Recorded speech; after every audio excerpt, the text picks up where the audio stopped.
महाभारत के बाद की एक प्रसिद्ध लोक कथा है जो विजय के उत्सव की नहीं बल्कि युद्ध के घावों को भरने की कहानी सुनाती है। यह कथा है उस मंदिर की जिसे पांडवों ने अपने लिए नहीं बल्कि उन करोड़ों शत्रुओं की आत्माओं के लिए बनवाया था जिन्हें उन्होंने ही मारा था। यह कथा कुरुक्षेत्र के उस महासंहार के बाद की है जब पांडव विजय के सिंहासन पर तो बैठे थे पर उनकी आत्मा अपने ही कुल बंधुओं की चीखों से गूंज रही थी।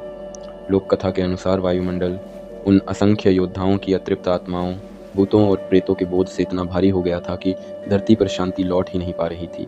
तब इन सभी आत्माओं की शांति के लिए पांडवों ने एक विशाल पिंडदान यज्ञ का आयोजन किया, पर उनके सामने एक प्रश्न खड़ा था। इन भूतों का तर्पण, इन प्रेतों की भेंट कौन स्वीकार करेगा? यह पितर नहीं थे, यह तो अतृप्त आत्माएं थी। जब पांडव इस धर्म संकट में थे और यज्ञ की अग्नि साक्षी थी, तब उस यज्ञ भूमि पर स्वयं महादेव प्रकट हुए। वे किसी राजा या देवता के रूप में नहीं, बल्कि उन सब अतृप्त आत्माओं के एकमात्र स्वामी भूतनाथ के रूप में प्रकट हुए। उन्होंने पांडवों से कहा, इन भूतों का तर्पण कोई और स्वीकार नहीं कर सकता, इनकी भेंट मैं स्वीकार करूंगा, मैं इन सबका स्वामी हूँ।